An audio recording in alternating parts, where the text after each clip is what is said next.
शारदा जी और राजेश बाबू अपने बेटे अमित और बहू नेहा के साथ एक बड़े और खूबसूरत घर में रहते थे।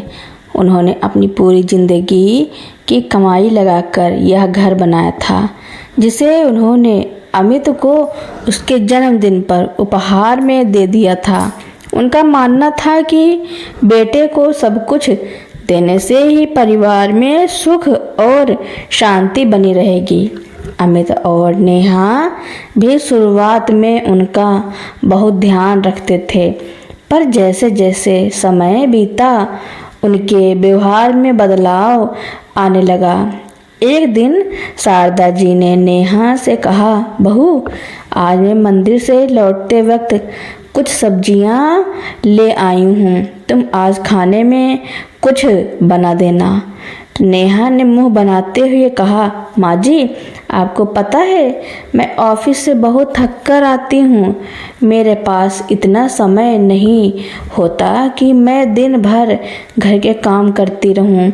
आपको जब सब्जी बनानी थी तो मेरे लिए क्यों लाई? आप अपनी बना लेती, मेरे पास समय नहीं है।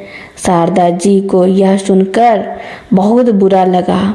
यह बात उनके दिल में चुभ गई, लेकिन उन्होंने कुछ नहीं कहा और चुपचाप रसोई में जाकर अपने लिए खाना बनाने लगी। कुछ दिनों बाद राजेश बाबू की तबीयत खराब हो गई। उन्हें बुखार और कमजोरी महसूस हो रही थी। शारदा जी ने अमित से कहा, बेटा, तुम्हारे पिता जी की तबीयत ठीक नहीं है, उन्हें डॉक्टर के पास ले जाओ। अमित ने कहा, ठीक है माँ, मैं ऑफिस से आता हूँ तो देखता हूँ। लेकिन जब शाम को अमित ऑफिस से लौटा तो उसने बहाना बना दिया कि वह बहुत थक गया है और उसे आराम करना है। नेहा ने भी कहा, माँ जी, क्या आप हर छोटी छोटी बात पर डॉक्टर के पास ले जाने की जिद करती हैं? थोड़ी बहुत तो बीमारी होती ही रहती है, घर पर ही कुछ काढ़ा पिला दो, ठीक हो जाएंगे। शारदा जी को बेटे बहू का ऐसा व्यवहार देखकर बहुत दुख हुआ। वह रात भर जागती रही और अपने पति की सेवा करती रही। अगले दिन राजेश बाबू की तबीयत और बिगड़ गई। शारदा जी ने अपने छोटे बेटे विवेक को फ़ोन किया, जो दूसरे शहर में रहता था। विवेक ने भी काम का बहाना बनाते हुए आने से मना कर दिया और कहा, माँ, भैया भाभी आपके साथ रहते हैं, पिताजी की देखभाल करना उनकी जिम्मेदारी है। शारदा जी को यह सुनकर बहुत बड़ा झटका लगा। उनके दोनों बेटे, जिन पर उन्हें इतना गर्व था, आज एक दूसरे पर जिम्मेदारी टाल रहे थे। उस रात शारदा जी और राजेश बाबू ने सारी रात जागकर इस समस्या पर विचार किया। शारदा जी ने दृढ़ता से कहा, अब बहुत हो गया। हमने अपनी पूरी जिंदगी अपनी इच्छाओं को दबाकर उनकी खुशियों को पूरा किया। अब जब हमें उनकी ज़रूरत है तो वे हमें बोझ समझ रहे हैं। हमें कुछ करना होगा। अगले दिन सुबह शारदा जी ने नाश्ते की मेज़ पर अमित और नेहा को बुलाया। उन्होंने कहा, मैंने एक वकील से बात की है, यह घर अब मेरे नाम से है और मैं चाहती हूँ कि तुम लोग इसे खाली कर दो। अमित और नेहा यह सुनकर चौंक गए। अमित ने हैरानी से पूछा, माँ, आप क्या कह रही हैं? यह घर तो आपने मुझे दे दिया था। शारदा जी ने शांत पर दृढ़ स्वर में कहा, दिया था, लेकिन अब मैं चाहती हूँ कि तुम लोग इस घर से चले जाओ। जिस बेटे के पास अपने बीमार पिता को डॉक्टर के पास ले जाने का समय नहीं है, उसे मेरे घर में रहने का कोई अधिकार नहीं है। और जो बहू अपने सास ससुर की सेवा करने को बोझ समझती है, उसे भी यहाँ रहने की ज़रूरत नहीं। नेहा ने रोना धोना शुरू कर दिया और कहा, माँ जी, आप ऐसा कैसे कर सकती हैं? हमने आपसे क्या कहा था? हम तो बस थक गए थे। शारदा जी ने बीच में ही टोकते हुए कहा, तुम्हारे पास थकने का समय है, लेकिन मेरे पति के पास बीमार होने का समय नहीं है। जब तुम लोग हमारे पैसों और मेहनत से बनाए घर का सुख भोग रहे थे, तब तुम्हें कोई थकान महसूस नहीं हुई। आज जब तुम्हें हमारी सेवा करनी पड़ी तो तुम थक गए। अमित और नेहा ने अपनी गलती महसूस की। उन्हें यह एहसास हुआ कि उनकी माँ ने जो कुछ किया वह उनके अपने भले के लिए ही था। उन्होंने अपनी माँ से माफ़ी मांगी और वादा किया कि वे आगे से उनका ध्यान रखेंगे। शारदा जी ने उन्हें माफ़ कर दिया, लेकिन एक शर्त रखी। उन्होंने कहा, यह घर मेरा ही रहेगा और अगर तुम लोगों का व्यवहार फिर से बदला तो मैं इसे बेचने में बिल्कुल भी हिचकिचाऊंगी नहीं। शारदा जी के इस कदम ने न सिर्फ उनके आत्मसम्मान को बचाया, बल्कि उनके बेटे बहू को भी एक महत्वपूर्ण सबक सिखाया कि माता पिता को सिर्फ बोझ नहीं बल्कि परिवार का एक अभिन्न अंग मानना चाहिए।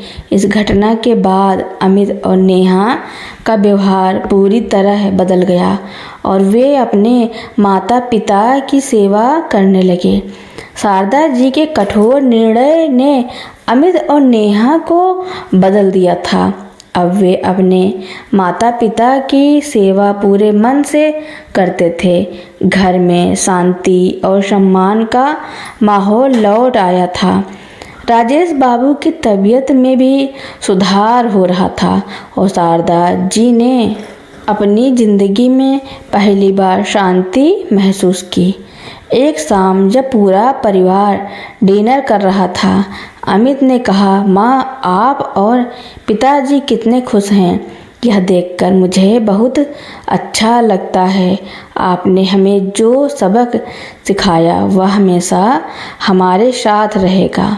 नेहा ने भी कहा, हाँ माँ जी, मैं सोचती हूँ कि हम कितने स्वार्थी हो गए थे।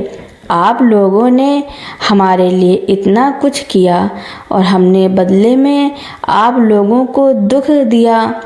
सब कुछ अच्छा चल रहा था, लेकिन एक दिन शारदा जी को पता चला कि अमित और नेहा उनके बैंक खाते से पैसे निकाल रहे हैं। उन्हें अपनी आंखों पर विश्वास नहीं हुआ। उन्होंने देखा कि उनके खाते से 50,000 रुपए की बड़ी रकम निकाली गई थी। शारदा जी ने सीधे अमित से पूछा, बेटा, तुमने मेरे खाते से इतने पैसे क्यों निकाले? अमित ने थोड़ा घबराते हुए कहा, माँ, वह मैंने एक दोस्त से उधार लिया था और मुझे उसे चुकाना था। मैं आपको बताना भूल गया। लेकिन शारदा जी को अमित की बात पर विश्वास नहीं हुआ। उन्होंने नेहा से पूछा तो वह भी वही बहाना बनाने लगी। अगले दिन शारदा जी ने अपना बैंक स्टेटमेंट निकाला और उन्हें पता चला कि पिछले कुछ महीनों में छोटी छोटी रकमें कई बार निकाली गई थी। कुल मिलाकर 50,000 से ज़्यादा निकाले गए थे। शारदा जी को यह देखकर बहुत गुस्सा आया। उन्हें समझ में आ गया कि उनके बेटे और बहू ने सिर्फ दिखावा किया था। उनका व्यवहार नहीं बदला था, बल्कि उनके दिल में अभी भी लालच था। शारदा जी ने राजेश बाबू से बात की। राजेश बाबू ने कहा, शारदा, मैंने तुमसे पहले ही कहा था कि इन लोगों का दिल नहीं बदलेगा। अब हमें कोई और उपाय सोचना होगा।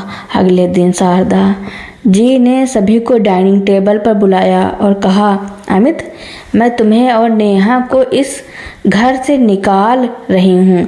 अब तुम दोनों को कहीं और रहना होगा। अमित और नेहा चौंक गए। अमित ने कहा, माँ, इस बार हम कहाँ जा सकते हैं? हमारे पास और कोई ठिकाना नहीं है। शारदा जी ने शांत पर कठोर स्वर में कहा, तुमने मेरा विश्वास तोड़ा है। मैंने सोचा था कि तुम बदल गए हो, लेकिन मुझे पता चला कि तुम अभी भी लालची हो। मैं अब तुम्हारे साथ नहीं रह सकती। अगर तुम्हें यह घर चाहिए तो तुम इसे मुझसे खरीद सकते हो। इस घर की कीमत 2 करोड़ है, जो तुम मुझे 50,000 की किस्तों में हर महीने दोगे। यदि तुम ऐसा नहीं करते हो तो मैं इस घर को बेच दूंगी। अमित और नेहा यह सुनकर परेशान हो गए। अमित ने अपनी माँ से माफ़ी मांगी। माँ, हमें माफ़ कर दो, हमने गलती की। शारदा जी ने कहा, मैं तुम्हें अब और माफ़ नहीं कर सकती। तुम लोगों को अपनी गलती का एहसास तभी होगा जब तुम इसके लिए भुगतोगे। अमित और नेहा ने अपनी गलती स्वीकार कर ली और अपनी माँ के फैसले को मान लिया। उन्होंने शारदा जी के साथ घर को खरीदने का सौदा कर लिया और हर महीने 50,000 की किस्त देने का वादा किया। इस फैसले के बाद अमित और नेहा का व्यवहार पूरी तरह बदल गया। अब वे केवल अपने माता पिता के प्रति सम्मान दिखाने का दिखावा नहीं करते थे, बल्कि वे अपनी गलती के लिए सच में शर्मिंदा थे। हर महीने जब वे अपनी माँ को पैसे देते थे तो उन्हें अपनी गलती का एहसास होता था। शारदा जी और राजेश बाबू अपने घर में शांति से रहने लगे। अब उन्हें कोई चिंता नहीं थी। वे जानते थे कि उनके बेटे और बहू का लालच ही उन्हें उनकी सेवा करने के लिए मजबूर कर रहा था। शारदा जी ने अपने पति से कहा, मैंने उन्हें पैसे के जरिए उनका फर्ज याद दिलाया है। अब वे हमारे साथ सम्मान से रहेंगे। शारदा जी का दूसरा फैसला कामयाब रहा। अमित और नेहा हर महीने पैसे देते और उनकी खूब सेवा करते। घर में शांति लौट आई थी, लेकिन एक नई समस्या खड़ी हो गई थी। अब अमित और नेहा हर छोटी बात पर पैसों का हिसाब किताब करने लगे थे। एक दिन राजेश बाबू ने कहा, अमित, मेरी दवाइयाँ ख़त्म हो गई हैं, तुम्हें 2,000 रुपये लगेंगे। अमीन ने तुरंत कहा, ठीक है पिताजी, आप 50,000 की किस्त में से यह 2,000 रुपये कम कर सकते हैं। आप मुझे रसीद दे दीजिए। राजेश बाबू को यह सुनकर बहुत बुरा लगा। उन्हें लगा कि उनका बेटा अब उनसे भी पैसों का हिसाब किताब कर रहा है। यह बात शारदा जी को भी खटक रही थी। उन्होंने सोचा, मैंने अपने बेटे को पैसे का सबक तो सिखा दिया, लेकिन हमारे रिश्ते में अब सम्मान नहीं रहा। एक दिन शारदा जी ने अमित, नेहा और अपने दूसरे बेटे विवेक को भी बुलाया। जब सभी बैठे थे तो शारदा जी ने कहा, मैंने तुम लोगों के लिए एक और फैसला लिया है। अमित और नेहा डर गए। उन्हें लगा कि माँ फिर कोई बड़ा कदम उठाने वाली है।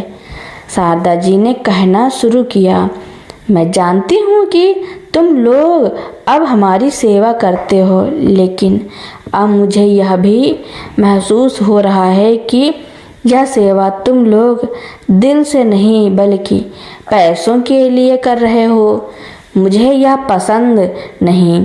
उन्होंने आगे कहा, अब मैं इस घर को बेच रही हूँ और हम दोनों, मैं और तुम्हारे पिताजी, अब तुम्हारे साथ नहीं रहेंगे। अपनी बची हुई जिंदगी अपने हिसाब से जीना चाहते हैं। यह सुनकर दोनों बेटे हैरान हो गए। अमित ने कहा, माँ, आप ऐसा क्यों कर रही हैं? आप तो हमारी सेवा से खुश थी। शारदा जी ने कहा, हाँ, मैं खुश हूँ, लेकिन मैं यह भी जानती हूँ कि हम दोनों के बीच अब सम्मान नहीं बचा है। मैं अपनी बाकी की जिंदगी सम्मान से जीना चाहती हूँ, इसलिए मैंने यह फैसला लिया है। शारदा जी ने अपने घर को बेच दिया और जो भी पैसे मिले उससे एक छोटी सी जगह खरीद ली जो आश्रम के पास थी। आश्रम में रहने वाले लोगों के साथ उन्होंने अपना समय बिताना शुरू किया। उन्हें वहाँ शांति और सुकून मिला। जब अमित और नेहा ने अपनी माँ का यह कदम देखा तो उन्हें अपनी गलती का एहसास हुआ। वे अपनी माँ के पास गए और कहा, माँ, हमें माफ़ कर दो, हमने तुम्हें पैसों के लिए परेशान किया। शारदा जी ने मुस्कुराते हुए कहा, तुम्हें माफ़ करने की ज़रूरत नहीं है। मैं अब तुम्हारी सेवा की मोहताज नहीं हूँ। अब मैं आत्मनिर्भर हूँ। जब तुम दोनों को मेरी और पिताजी की ज़रूरत होगी तो हम तुम्हारे साथ रहेंगे। अमित और नेहा ने अपनी माँ के फैसले को मान लिया। वे अब अपनी माँ और पिताजी से नियमित रूप से मिलने लगे और उनकी सेवा करने लगे। शारदा जी और राजेश बाबू अपने नए घर में बहुत खुश थे। उन्हें अब किसी पर निर्भर नहीं रहना पड़ता था। वे अपनी पेंशन से अपना खर्च चलाते थे और अपनी छोटी सी दुनिया में सुकून से जी रहे थे। अमित और नेहा भी उनसे मिलने आते रहते थे, लेकिन उनके व्यवहार में अब भी थोड़ा सा स्वार्थ छिपा था। एक दिन अमित अपने माता पिता के पास आया और बोला, माँ, मुझे एक नए बिजनेस की शुरुआत करनी है। मुझे 10 लाख रुपए की ज़रूरत है। मैं जानता हूँ कि आपने घर बेच दिया, लेकिन अगर आप मेरी मदद कर दें तो मैं जल्दी ही आपके सारे पैसे लौटा दूँगा। शारदा जी ने सोचा कि उनका बेटा फिर से उनसे पैसे मांग रहा है। उन्होंने अमित से कहा, बेटा, हमने तुम्हें बहुत पैसे दिए हैं, अब हम अपना बुढ़ापा सुकून से बिताना चाहते हैं। अमित निराश होकर वापस चला गया, लेकिन उसके जाने के बाद नेहा ने शारदा जी को फ़ोन किया और रोते हुए कहा, माँ जी, अगर आपने अमित की मदद नहीं की तो हम बर्बाद हो जाएंगे। हमारा परिवार सड़क पर आ जाएगा। आप तो हमारे साथ ऐसा नहीं करना चाहेंगी, है ना? शारदा जी को यह सुनकर बहुत बुरा लगा। उन्हें लगा कि उनके बच्चे अभी भी उन्हें सिर्फ पैसों की मशीन समझते हैं। शारदा जी ने राजेश बाबू से बात की। राजेश बाबू ने कहा, शारदा, मैंने तुमसे पहले ही कहा था कि इन लोगों का दिल नहीं बदलेगा। अब हमें कोई और उपाय सोचना होगा। अगले दिन शारदा जी ने अमित और नेहा से कहा, ठीक है, मैं तुम्हारी मदद करूंगी, लेकिन मेरी एक शर्त है। अमित और नेहा खुश हो गए। शारदा जी ने कहा, मैं तुम्हें 10 लाख दूंगी, लेकिन तुम्हें एक कानूनी कागज़ पर हस्ताक्षर करना होगा कि तुम मेरे घर में नहीं रहोगे और मेरे पैसों पर तुम्हारा कोई अधिकार नहीं होगा। इसके अलावा तुम्हें हर महीने मुझे 5,000 रुपये देना होगा। जो तुम्हारे द्वारा दिए गए 50,000 की किस्त से अलग होगा। यह पैसे तुम मुझे हमारी सेवा के लिए दोगे। अमित और नेहा इस शर्त को सुनकर हैरान हो गए। अमित ने कहा, माँ, आप क्या कर रही हैं? हम तो आपकी मदद मांग रहे हैं और आप हमसे ही पैसे मांग रही हैं। शारदा जी ने शांत पर कठोर स्वर में कहा, तुमने मेरा विश्वास तोड़ा है। अब मैं तुम्हें केवल तुम्हारी सेवा के लिए पैसा दूंगी और मैं अब तुमसे कोई और उम्मीद नहीं रखूंगी। जब तक तुम मुझे मेरे सम्मान का भुगतान नहीं करते, तब तक मैं तुम्हें और तुम्हारे परिवार को पैसों की मदद नहीं करूंगी। अमित और नेहा ने अपनी गलती महसूस की। उन्हें यह एहसास हुआ कि उनकी माँ ने जो कुछ किया वह उनके अपने भले के लिए ही था। उन्होंने अपनी माँ से माफ़ी मांगी और कहा, माँ, हमें माफ़ कर दो, हमने गलती की। शारदा जी ने मुस्कुराते हुए कहा, मैं तुम्हें माफ़ नहीं कर सकती, लेकिन मैं तुम्हें अब और तुम्हारे परिवार को पैसों की मदद नहीं दूंगी। शारदा जी का यह अंतिम फैसला सफल रहा। अमित और नेहा ने अपनी गलती स्वीकार कर ली और अपनी माँ के फैसले को मान लिया। वे अब अपनी माँ और पिताजी से नियमित रूप से मिलने लगे और उनकी सेवा करने लगे। शारदा जी और राजेश बाबू अपने घर में शांति से रहने लगे। अब उन्हें कोई चिंता नहीं थी। वे जानते थे कि उनके बेटे और बहू का लालच ही उन्हें उनकी सेवा करने के लिए मजबूर कर रहा था। तो दोस्तों, शारदा जी ने और राजेश बाबू ने अपने बेटे और बहुओं के साथ जो किया उसके बारे में आपका क्या कहना है और यह कहानी आपको कैसी लगी, कमेंट में ज़रूर लिखना। मेरी कहानी सुनने के लिए आपका बहुत बहुत धन्यवाद।